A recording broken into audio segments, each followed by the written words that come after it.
Evolutionary podcast coming away, episode 460. Stevesmi and the Ricky V Rock. What's up, buddy? How you doing? Hey, what's up, Steve? What's up, guys? How's everybody doing out there? And today we have a special episode. I interviewed this guy named Sean Zealberg, someone I correspond with on Facebook. We comment on each other's stuff. Very interesting guy, and he is an entrepreneur in the cannabis industry in Texas. So I decided to interview him just to pick his brain a little bit about that kind of business opportunity and how he's approaching it. Learned some things I didn't know about THC and new forms of THC that are out there. So I just thought it'd be a good podcast to syndicate on here on evolutionary.org for some of you guys to check out. So Steve, podcast is coming up right now.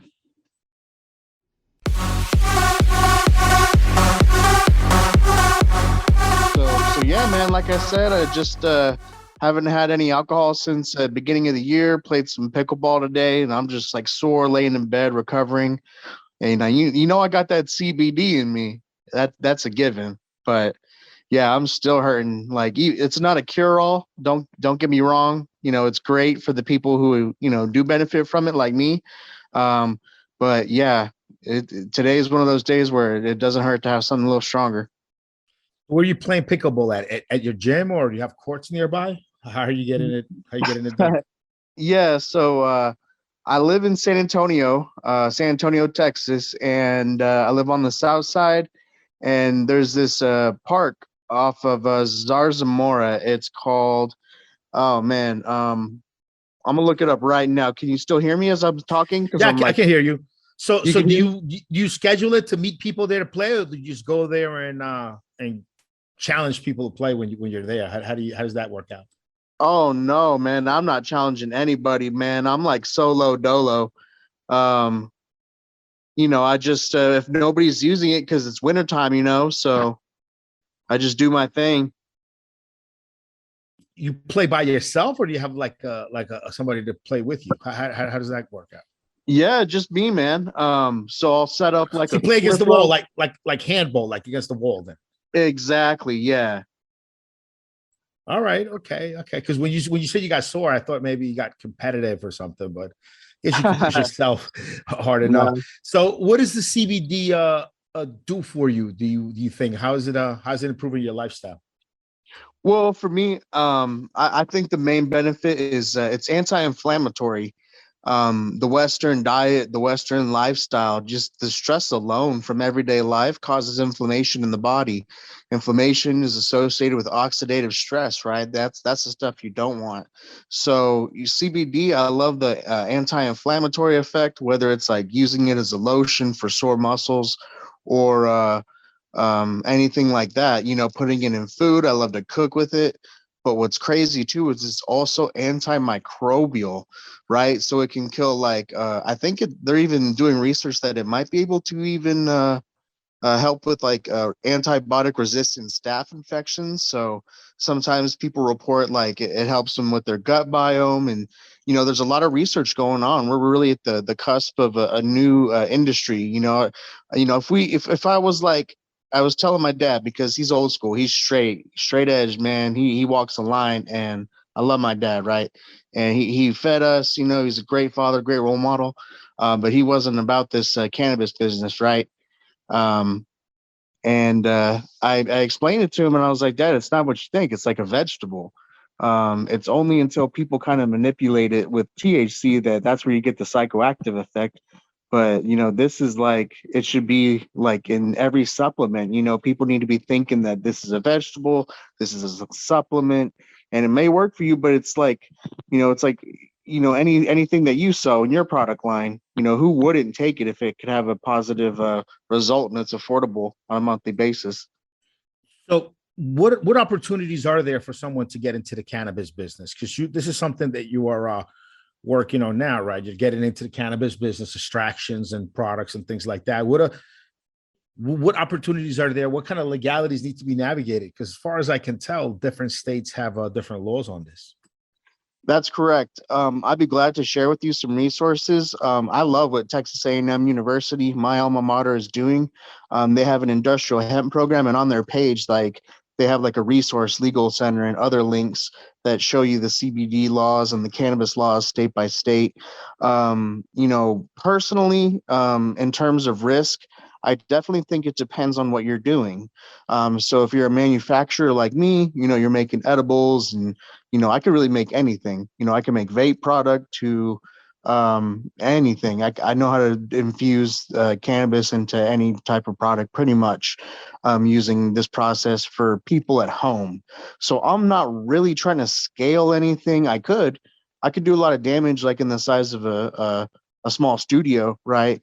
But yeah, I just help people do it at home. And so that's the thing, is like the barriers to entry really depend on the state. So in Texas, it cost me like under maybe $2,000 startup cost straight up.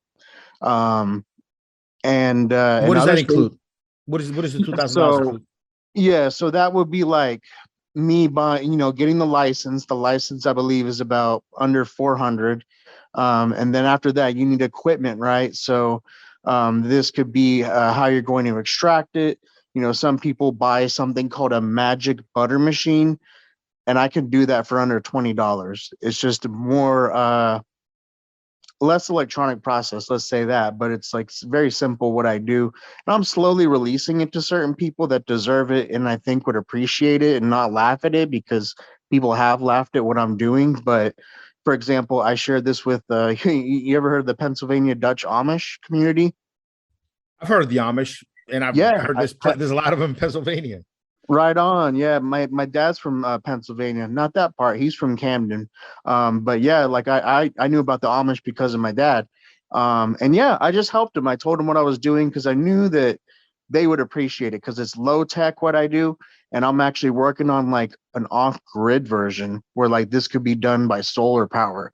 So I'm not trying to say like I'm Elon Musk or something, but the sky's the limit.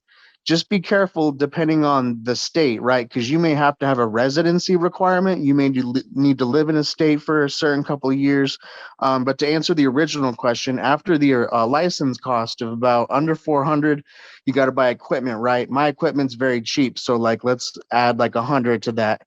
And then you're buying product. So this could be like a pound of CBD flower. It could be a pound of trim. And by CBD flower, I mean like it looks like weed, but it's like 0.3% THC. So it's the federally legal and compliant Farm Bill hemp, right? And that's what you use to put into lotions and stuff. But the market is getting more advanced. People are making new things like Delta 8 from CBD. There's THCO, THCP, which is I like thought Delta 8 was I thought the Delta 8 THC was naturally occurring in plants. You're saying they're manipulating CBD to turn it into Delta 8 THC? Well, yeah. They're not just Delta 8, and by that I mean like they're using a chemical process versus like taking what it can do naturally, because it's only natural in very small amounts. But right, correct. Yeah, I always wonder how they were able to extract it and separate it from Delta 9 and Delta 10. Yeah. Do you want me to explain that? Yeah. So what I'm hearing is that they're not actually extracting the Delta 8, that they're using a chemical process to turn CBD into Delta 8. That's interesting. Yeah. So tell me how that works out. So you could use like a acid, right? Like acetic acid, which is like vinegar, to like even stronger acids, right? The problem is that the stronger the acid or the chemical, like the harder it is on your body as a solvent, and people could get sick if they're not getting a full panel test. So the way it works in Texas, like if it's going in your body, like you need a full panel test to make sure there's no heavy metals, contaminants, etc. But to make this synthesis, it's like just chemistry, man. I mean, I know it sounds so like simple, but it's over people's heads. But it's really more easy than people realize. So you can take CBD, right? You can use the same process that I do, but then you take it through a chemical process, right? You could be using heat, time, temperature, chemicals, mechanical type of extraction. So these new molecules, and I'm talking new, these do not exist in nature, buddy. One of them is called THCO, and it's making people freak out, dude. Like, it's because it's 4 times stronger than normal weed. Can you believe that's available in the legal markets? But Well, somehow there was a product out that was making people addicted called K3 or K2 or something. It was oh, K but something. yeah, that was like a synthetic cannabinoid. Like, that was like mad science. Like, that shouldn't have been on the market. Like, so I will say this, like, Well, THC. wouldn't THCO be synthetic too? It's been synthesized, which it didn't occur in nature. So, exactly. Let me explain, right? So, you know, the morphine, right? You've heard of that? So the same Absolutely, chemical process that turns morphine into heroin is what makes basically like CBD become like THCO. This process doesn't occur in nature. It would never occur in nature. And that's why this THCO is like 4 times stronger than regular cannabis. But here's the thing, there's even stronger stuff that they're making called THCP, which is like hella strong. Like, my buddy who's an even bigger fish than me, he was saying like somebody tried 1 milligram of THCP and they were high for like 8 hours in a legal state, just like stronger than weed. That's what's crazy. So that's what I'm saying. Okay, so they're taking CBD, and through any kind of chemical process, they're able to turn it into either Delta 8. I'm familiar with Delta 8. Yeah. THCO and THC V today on this podcast is the first time I'm really hearing about it, because it's not the kind of stuff I'm keeping up on and researching, but this is very interesting. So yeah, I know about Delta 8. I've tried it just to say I do an experiment on myself. I wanted to see what it felt like. And I remember the reason I don't really partaking in marijuana is because it gets me really tired and sleepy when it goes away. It's pretty cool to be a little bit buzzed, a little bit high, but I've always got to sleep like an extra 2 hours a day on the days that I do smoke, and I never liked that feeling. But I fucked with THC Delta 8 in a vape pen, and I noticed it was a very much milder kind of high, and I didn't get that grogginess, that sleepiness, that fucking itis I used to get at the very end of my of smoking flower or whatever. It's kind of the thing that turned me off to potash, just being kind of fucking sleepy and run down. Can I ask you a question? Were you smoking them big old blunts? No, any amount of weed, any amount of weed. The more plant matter, the worse. So if it was like whole flower, I would just always get sleepy. And then I've tried like extracts, like vape pens with full spectrum THC. I've tried wax. Wax is fuck. It's like crack. I mean, it's I know it's a very intense, very intense, very quick high, and then you come down very quickly. It's not a good I personally feeling. don't do it. That's not me, man. It's not a good feeling. So I mean, I've tried to just. I mean, it's cool. I mean, it's a nice, you get your appetite going when you're bulking. Even just watching a documentary, or even consuming some content or reading stuff that's relevant. Writing too. It's a good way to get kind of living life, man. Just living life. It's pretty cool. Makes you think about things that you weren't normally thinking. But true. I can't be like a daily user, because I would literally sleep an extra 15, 16 hours a week that I need for other things. Yeah, that's the effect it has on me personally. But Delta 8, milder high, it didn't make you really hungry, that hungry. I mean, at least not me. And it didn't make me kind of sleepy and groggy at the end. And it was nice. I thought Delta 8 was cool. Now that you're telling me is not really extracted, but is actually processed out from CBD, it makes me a little bit worried now.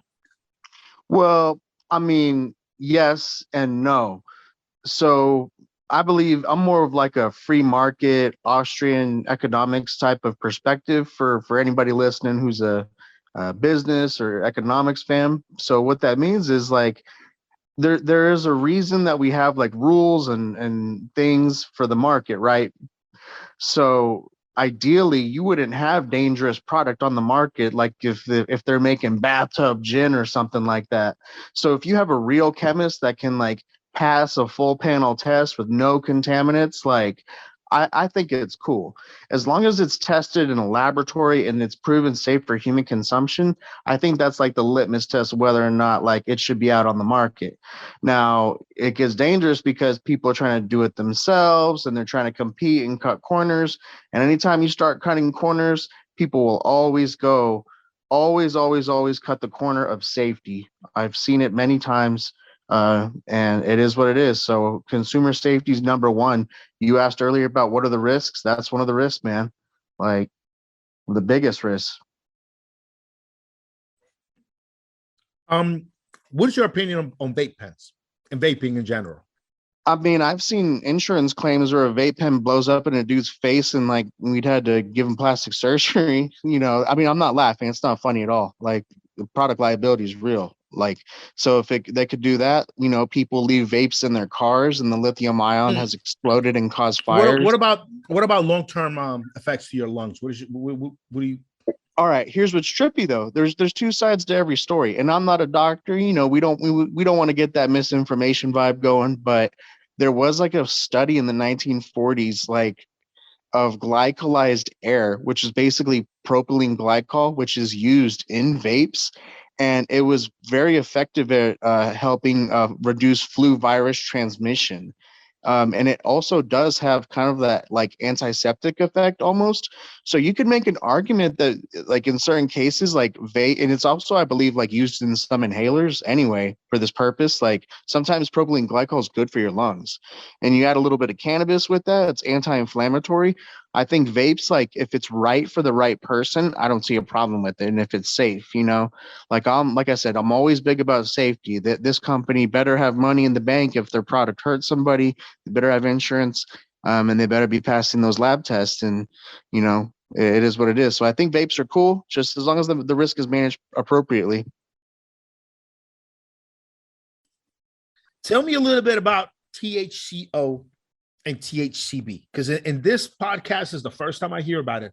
Are there commercially available products already that have these compounds? Not are they kind of undergroundish? What is the deal with no, man? Like it's like the wild west. And just to be clear, it's THCO, and then THCP. P is in Peter. P got it. Yeah. But there's other things coming out too. There's about to be, hey, you know what? You should get into this one. It's called THC V as in Victor. And that's like, they think it's going to be for like, I'm not calling you fat, but they think it's like for obesity and like dieting. So if you wanted to, like after you're bulking, if you want to like get that cut going again, this THC V they think can suppress appetite and also just like help with like overall weight loss. So they think is that synthetic or is that naturally occurring? There are some strains where it's naturally occurring, but just like anything else, it's in small quantities. So okay, so it was identified and then synthesized from something that was identified, not made in a lab. You want to hear something trippy? Sure. Get this. So I've been making this infused sugar. Yeah, I know I take regular sugar, you know, but I can use like anything. I can use like xylitol. I can use monk fruit, stevia, whatever sugar. And anyway, I sent it to the lab and there was a lot. I'm talking 50% ratio of CBD and THC V as Victor. And right now, THC V, the last time I checked, was going for like 40,000 a kilo. So I could have made some money off of this if I really made a big batch of it, but I'm just kind of tinkering right now at this point to see the best deal. You're figuring out how to synthesize. It might have just happened randomly in the process of what I was doing. But here's what's crazy: I tried to replicate it, and I intentionally did something different in the process just to see what would happen. That would let me identify what's called precursors. And sure enough, there was no THCV. So unless it was a laboratory fluke, which I doubt, because like I got a pretty solid lab in my hometown, San Antonio. Shout out to Veterans Laboratories. Shout out to James. Shout out to Beach. Yeah, those guys, they're good. And I just need to figure out what I did. Maybe I just got lucky. I don't know, but I'm going to replicate it one more time and see what it do. Why were you trying to bond THC to sugar? Did you have a particular reason? Because I got a little story I could tell you about that. I like to put it in Kool-Aid, and I make my own low calorie like Gatorade. So I'm making like basically like a CBD sports drink. So I'm not really working with THC because I don't personally like to get high. Because when I get high, just like thank you for sharing how you get when you get high. Because I'm the opposite, bro. Like you get sleepy, I get amped to the point where if I do it every day, like people are gonna think I'm on crack. You know what I'm saying? So I have to be very That's careful. interesting. Yeah, that's interesting. Yeah, I know we're like complete opposites, right? But it is what it Well, is. I'm, You gotta I'm, you a, gotta I'm a know big who you coffee. are. I'm a big coffee drinker. I'm a big coffee drinker myself. See, coffee messes me up. I get angry. Like I get amped up and upset. Like there was one day I was just mad at the world, and I was like, you know what? What did I do? And I was like, oh yeah, it must have been those 6 cups of coffee because I've been hanging out at Dos Hermanos. Shout out to them, cool coffee place in San Antonio, Texas.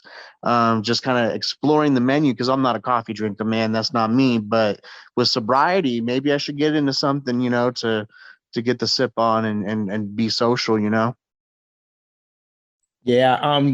I have like a really bad effect to any kind of rec drugs, like alcohol. When I drink and I get tipsy, the hangover for me lasts a couple of days, like 2-3 days. Dang. Like if I drink on a Saturday night, I get loose with the goose on a Saturday night. Come Monday or Tuesday, I'm like trying to take notes to put a blog post together. I'm trying to record a podcast, or I'm reading through some kind of study, and I can't, like, I got to read things over and over again. I can't write shit. Like I'll write something, and then before I press send, I look and I'm like, oh shit, how did I miss this? How did I miss that? Like my brain just is not the same. And I notice it 2-3 days after I drank. And also I get, when you drink, you don't feel anxious. You feel really nice, really, it takes fear away. But man, once that because that alcohol is inundating the axons and your nerves. But then once you're off the alcohol, and all that alcohol starts leaving the axons in your nerves, dude, I get like panic attacks, like crazy anxiety. Dude, Like I've got to like jump under cold water, jump on my bed, turn on a fan to cool my whole body down, drink a ton of OJ. Like I can't do shit, bro. And it's anxious. And then I'm like anxious and fearful for like 2-3 days. I'm like making decisions about things I need to do, money, schedule, life. And I'm like, I'm having like a panic attack because I had some drinks a couple of days ago. Like, yeah, like I've just never been a good drunk or a good smoker, man. It's just the way God built me, I guess. But all right. You know what's interesting? You brought up bonding THC with sugar. There's a company out there. Their name is Azuca. I think you could find it with a Z, Azuca, and you could find them online. They basically created a process they bond THC to sugar. So if you're making edibles, if you're in the edible market, you could just buy this THC bonded sugar from them, and it takes a step away from you having to, because you see the reason you're doing it is because you want to suspend THC, which is only soluble in oils. You're trying to put it into Kool-Aid, into water base. Right? Correction. I want to put CBD.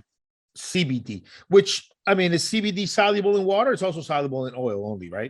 Yeah, it's well, they do have nano CBD, which, I mean, chemistry wise, like, so say I do make this Kool-Aid, right? One way I can make it, quote unquote, more bioavailable is by using something called a sonicator, which is kind of like a very powerful emulsifier or blender. And it just like breaks down the CBD molecule into very, very, very smaller pieces of that molecule. So like your body absorbs it better. So they have that going on. But me, like, I'm just like very basic, like I'll blend it up. But it's what do you do with oil spills? So they drop below the top of the water, they drop to the bottom. They break it up into really tiny droplets. I use an emulsifier. You can use of course, emulsifying. I use an emulsifying agent.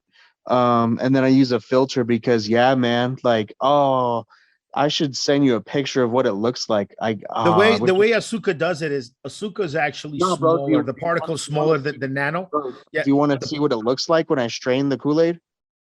Well, you can't show me now. You might have to send me the pictures later. Oh, word. Oh, I wish I could do it right now. I was gonna say, yeah, it looks gross, dude. It looks so disgusting.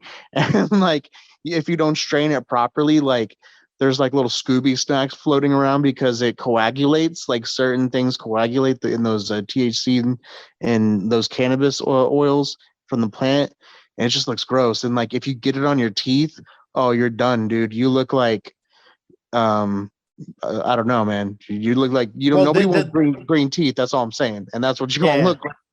Yeah, well, yeah. What I'm saying is just interesting that a company could in the cannabis industry, which I mean is huge now. Dude, A company could be a man. big company just creating a technique of bonding it to sugar and selling. Nah, sugar. bro, it's been around. They're like, dude, no, they're not the first people to do it. Trust me, Sure.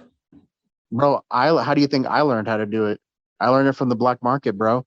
We've been doing cannabis chemistry a long time. So they probably patented the process that was already out there. Is that what you're saying? Okay. So the way that I learned it, like, and then I made my own innovation. My boy taught me you take sugar, and then you take Everclear, and then you do like a water bath. So like slowly, like the sugar is absorbing the CBD or THC if it's that type of flower, and then the alcohol is evaporating.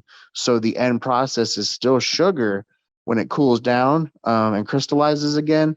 It's just like infused. Does that make sense? Because like the beginning product is like Everclear tincture of CBD or THC. So a very green alcohol basically is what I'm talking about. You drop that in sugar, you heat it up, and it'll evaporate. Like you could honestly take like a big bag of sugar, and you could take this Everclear infused with CBD. Like you could do this at home, dude. You can blend up a bunch of CBD and then put it in a big bottle of Everclear, shake up that Everclear bottle, put it in a Pyrex borosilicate pan like you can buy at the grocery store with that sugar, and then just turn your oven on to warm and just keep it warm. And I promise you, like, it'll slowly evaporate over time, and you basically got the same stuff at home. And you could take that sugar and drop it into Kool-Aid, into salsa water, to whatever, and it acts like regular sugar, right? It's just if you bet your bottom dollar. Yeah, there's a popular product out now where it's like a seltzer water drink, and it's infused with THC, and it's supposed to be pretty popular. One of those flavored seltzer waters. So nice.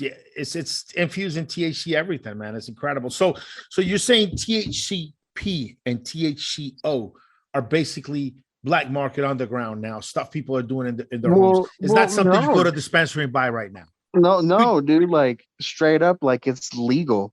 That's what's crazy. You can buy it at a dispensary right now. You can buy THCP at a dispensary. I can go to any of these CBD stores in town that I know, or even smoke shops are making it now, and I can get this stuff. And what's nuts, like I said, sometimes it's like 4 times stronger than regular THC that people are used to. And THC, see, that's scary. That's scary to me because I mean THC. If you get a strong plant, it already fucking sits you on your ass. What do you want? Does anybody really need that much more? Is anybody's tolerance really that high? Like push it to the limit, you know what I'm saying? Unless you're Snoop Dogg, I need that. No, I'm just kidding, man. But there are people that are like that. That's what's scary. Is like you're always gonna get that one person that always wants to like take it to the extreme, you know. But some people who are amateurs, like it's dangerous. So what I'm saying is, so here's the question. So apparently, when someone is a cannabis user, if they just stop smoking for 2 days, the tolerance automatically begins to reel back in. Wouldn't someone save more money if they're a regular cannabis user if they did less cannabis, or if they skip some days, so that way they keep the tolerances low and they won't? Because I mean, no, it doesn't work that way. You gotta smoke weed every day. I don't know what you're talking about, bro. Because you get, I mean, if your tolerance is not that high, you will get just as fucked up, just as high off of a little tiny puff, than you will of a big blunt, right? But if your tolerance builds up, then you need a big ass blunt to get high, right? You're right. I don't know. I don't know how people let the tolerances blow the fuck out, but I know wax. ran across a couple people, some guys that go and train MMA. that Word. Hey. I mean, they hit, I mean, wax day and night is all they do, and that, I mean, that stuff, it's your tolerance is through the roof at that point if you're doing that stuff. Like ghetto Popeye, but I ain't eating spinach. You know what I'm saying? I used to make a CBD drink that I bring into UFC gym. And like, yeah, dude, that thing would get me going and keep me through it, right? Because like I said, it has that anti-inflammatory thing. So, you know, when you're hydrating, you don't realize it, but you're recovering. You're getting oxygen and get this other stuff. And yeah, man, like I'll take some of this CBD sports drink that I make all day when I'm working out. In fact, when I was playing pickleball, that's what I was drinking earlier. So I was drinking on that when I was exercising today. So, I heard CBD is it really sounds like a cure-all. And I mean, it helps with epilepsy, right? Parkinson's, correct? With of muscle pain, with actual pain in the joints. It's an anti-inflammatory. Well, Someone suggested it to me. It said full spectrum CBD would help me with attention deficit disorder. I mean, dude, you got to be really careful if you're making medical claims like that. For one, like that's kind of a sketch claim. Maybe there's some science going on. Maybe for a particular person, yeah. Like, in fact, it makes me realize like one of the products that I'm going to start selling is called Pharmacogenomics Test. So pharmacogenomics already exists. So if you have to take Humira or something like really expensive, like an expensive biological, which mind you, some of these things are like $40,000 per dose, like per syringe or whatever. Like some of them you could have a bad reaction, not because the drug's bad, because your genetics just wasn't a fit. So you take this cotton swab, just like the cotton swabs for like the ancestry.com, 23andMe or whatever. And it'll tell you based off your genetics, which drugs have the biggest risk of an adverse reaction. So I've identified a gene that has been linked to cannabis psychosis. Like, basically some people do get paranoid and they freak out. It is what it is. It may not be lethal, but it's an uncomfortable experience. It can be traumatic. So if people know that they may have to take medical marijuana, definitely take this test, because it'll tell you, okay, well, maybe that THC ain't for you, but let's definitely get you on some CBD. Let's see what maybe some of these other compounds, maybe Delta 8 doesn't have that effect for these certain genetics. Like, we're so new into this research, and I got to keep studying. I got to keep working, but I'm actually working 2 jobs. I don't do this full time, man. So like all of this is just like a due to the dream pretty much, man. So what are you trying to do? What is your dream? What is your end game? Because this is interesting. You're basically launching what would be a cannabis business in Texas right from your home. So what kind of product line would you like to bring out? What kind of distribution of sales are you looking to? How are you looking to effectuate those? I mean, what's your game plan? Okay, so all of my jobs, I felt my whole life like I love working with people.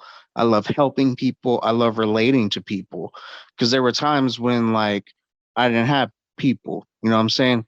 I was with a girl for about 6 years and it didn't work out, and she was great, and I still think about it to this day. But what I'm getting at is like I'm a different person now. So the approach is different. So my dream, I want to build based off my identity and who I am today. And when I want to bring a cannabis incubator to San Antonio, Texas. So if you wanted to start a cannabis company, you could go there if you had a good idea. It's kind of like a Shark Tank. You go there, you present. Maybe you just want to use it for a rental space. Maybe it's like a co-working space, but it'll have access to the best laboratory in America with the best prices, some of the best minds. And we're a veteran city. We're the #1 veteran city in Texas. So I believe that my dream is possible. It's just a matter of getting the infrastructure there. You know what I'm saying?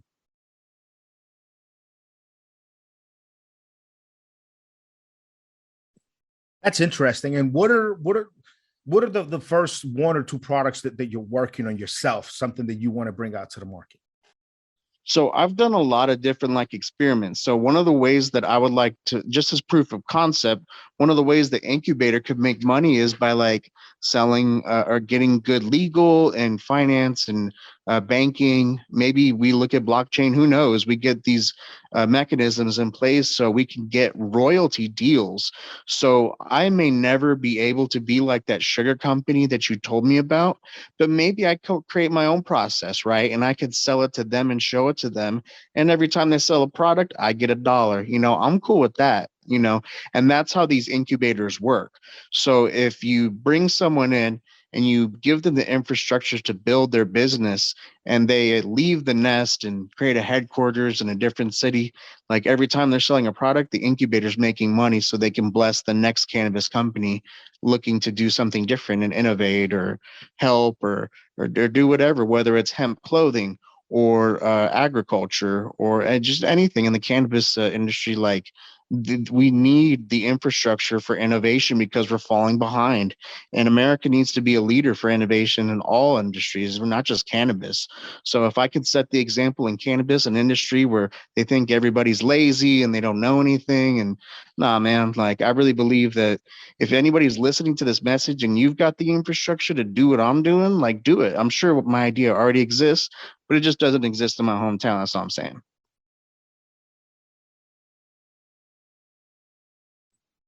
That's interesting. That's a real interesting way to approach the business. What is the gross yearly revenue for cannabis in Texas now? Do you know by any chance? Oh man, who knows? Like, but I'll tell you what, the second that we get some sense in the laws and we get in one accord with what we need to do for the people of Texas and the state and the country and the world, man, we'll have so much money in cannabis. The barn doors will be bursting open at the seams, man. I'm telling you, we're just getting started. That's the thing. And there's been some bad things that have happened. There's been some corruption in the politics and the licenses out there. And my personal opinion is it's a race to the bottom. I've seen this in the construction industry in my career. It is what it is. Everybody's trying to undercut everybody else. And, I'm not cool with that. So that's why I'm just going to stay on the sidelines, stay true to what I do.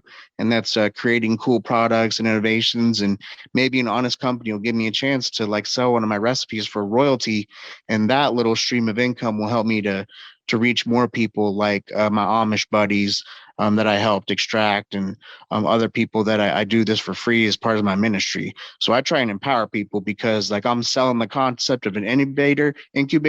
And how can you do that if you're not bearing the fruits of like your successful knowledge and other people across the world? So I'm trying to help people in Zimbabwe. I'm trying to help people in Europe, trying to help people all across the world get this cannabis going as fast as we can for humanity, because we got to heal, man. I mean, it's definitely a growing market. There were guys that 5 years ago weren't doing a lot, and now in the cannabis industry are making hundreds of millions a year. It's definitely been increasing.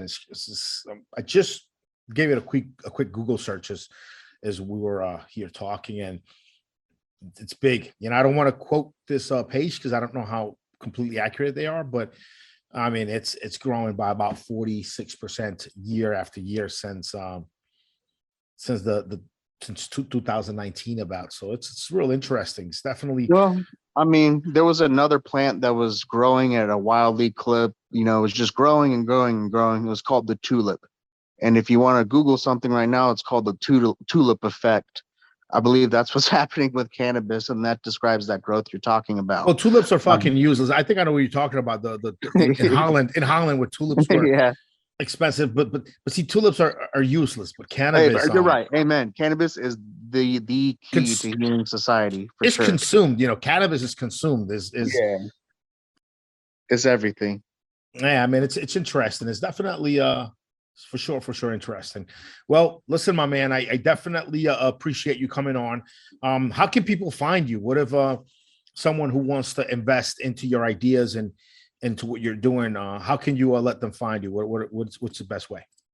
Okay, well, my name is Sean. That's S as in Sam, E as in Echo, A as in Apple, N as in Nancy, Zealberg, like New Zealand and iceberg.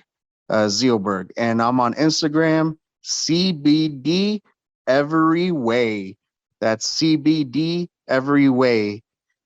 And yeah, I mean, I also have a website, artofthezeal.com. That's my ministry website. And no, I'm not obsessed with Donald Trump. I just thought it sounded cool that, yeah, the artofthezeal.com. So those are my websites, man. So yeah, check it out and hit me up. I love to talk to everybody and help the world. Yeah, I'll link those up in the description of this podcast. So wherever you're listening to, whether it's YouTube, Spotify, iTunes, Google Play, SoundCloud, wherever you're listening to this podcast today, just open the description. You get a link in case you want to get in contact with Sean and talk to him. Maybe even invest in his business or move down to Texas and live in a wheat ranch. I'm sure Sean can tell you how to get set up. Hey, it's either going to be two things. We're either going to be in a lab or a God bless church preaching the gospel, my man. All right, on. Well, Sean, man, thank you for coming on, brother. I appreciate all of the information. Yes, sir. And we'll stay in touch, my man. Have a good one. All righty. You too, man. Peace. Peace.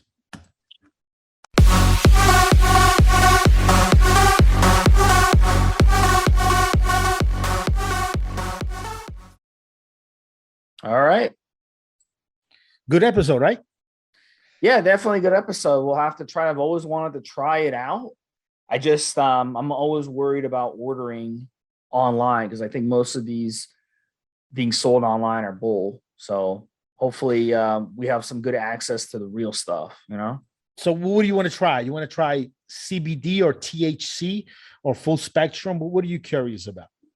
I would like to try something like for, like let's say, you go to the gym and after a day or two, you just feel that feeling, the old person feeling once you get in your 40s and 50s, that the joints kind of hurt, your back hurts, your neck hurts, your muscle spasms, something to help with that, something natural to help with that, that'd be cool. Well, CBD has definitely been one that a lot of guys are really like and enjoy for pain. It comes topical, it comes in oral form, and it's not going to mess with your brain. It's not going to get you high.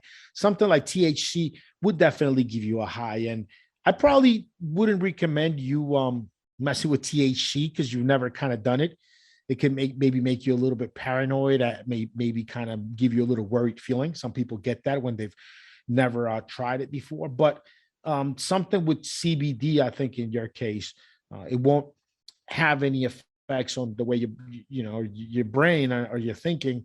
It'll just be good pain relief, and it seems like something decent. CBD is pretty easy to find if you get full spectrum CBD. There's some good places out there. I'll find out who's good and see who's in Florida and maybe drop you a link for a CBD hookup.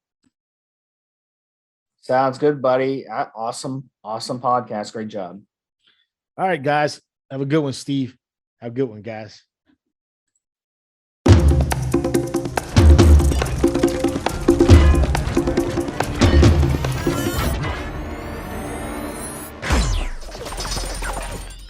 Guys, this is the required legal disclaimer. We are only sharing our experience from years of steroid use. We are not doctors, and none of what we say should be regarded as medical advice. Always check with your doctor before taking any drugs or starting any training program.